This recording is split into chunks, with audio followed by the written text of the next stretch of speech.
concernant votre département? Je vous remercie. Je pense que nous avons fait un excellent exercice avec les représentants du peuple, nommés les honorables députés. Je retiens qu'ils apprécient tous, et je pèse bien mes mots, tous, la politique du chef de l'État en la matière, en termes d'emploi, de formation et d'artisanat. Cela nous réconforte. Opposition au pouvoir, ils ont tous salué les grandes décisions fortes que le président de la République a prises, les orientations qu'ils sont en train de mener. C'est pour ça qu'ils ont voté ce budget. Ça nous réconforte, mais ça nous met la pression d'aller encore vite et bien par rapport aux orientations qui sont tracées par le président de la République. Changement, le mot est lâché. Que peut-on dire par là? Oui, ce qu'on dit, c'est que le changement, c'est d'abord le portage politique très fort de toutes les réformes qui sont en train d'être mises en œuvre au niveau du ministère. J'ai expliqué aux honorables députés que le président de la République a été le premier, depuis longtemps, à croire à la formation professionnelle, compte tenu de notre population qui est très jeune. Pendant longtemps, nous sommes allés dans la formation littéraire et pas dans la formation professionnelle. Mais pendant longtemps aussi, le secteur a beaucoup souffert de manque de ressources financières.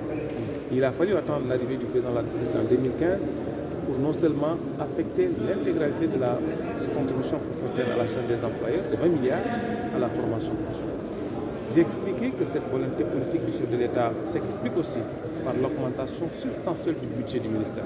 Je rappelle qu'on est passé de 24 milliards en 2012 à 58 milliards aujourd'hui, plus 20 milliards de la CFCE, donc à 78 milliards de budget. C'est ce qui a permis aujourd'hui de soulager beaucoup de jeunes qui ont besoin de faire une formation professionnelle, d'avoir une qualification, mais de soulager aussi surtout les familles. Ce qui nous a valu d'avoir les résultats que nous avons. Quand nous arrivions en 2012, on était à 44 000 apprenants dans la formation initiale. Aujourd'hui, on frôle la barre des 80 600 jeunes qui sont dans la formation professionnelle. Aujourd'hui, nous avons diversifié les offres de formation professionnelle avec les centres de dernière génération. Aujourd'hui, j'ai dit, nous avons multiplié les centres de formation par deux. De 2012 à 2018, on a rajouté 32 centres de formation.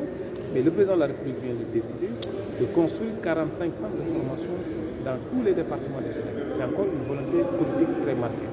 Et j'ai pris l'engagement devant les honorables députés que sur l'instruction du président de la République, 32 centres de formation vont être ouverts cette année. Et 15 premiers centres de dernière génération vont aussi être ouverts à partir de l'année 2015. Les financements sont bouclés et nous travaillons pour ça. Et sur les 90 000 jeunes que vous avez promis de former à l'horizon 2020, est-ce que ce n'est pas vraiment un objectif un peu utopique du moment que 500 000 emplois par an nous avaient été promis et au finish, on s'est rendu compte que c'était vraiment pas aussi facile? Non, je suis désolé que nous avons, le ministre des Finances a expliqué que nous avons dépassé la barre des 500 000 emplois que nous avons fait. Rien que sur les emplois répertoriés avec le secteur privé, nous avons eu 491 000 emplois en 2018. 2012 à 2018, 491 000 répertoriés par le secteur privé, des contrats de travail en bonne et due forme ont été créés. Compte tenu des 120 et quelques mille qui ont été recrutés dans la fonction. Ça veut dire qu'on est largement au-dessus des objectifs du président de la République. Compte tenu des emplois saisonniers, compte tenu des emplois dans le milieu agricole qui malheureusement ne sont pas toujours essentiels. Donc 90 000, c'est le nombre de jeunes que nous voulons former. Je dis que nous sommes passés de 44 000 à 80 000. Nous avons presque doublé et nous comptons sur 2020 arriver à 90 000 apprenants en formation initiale.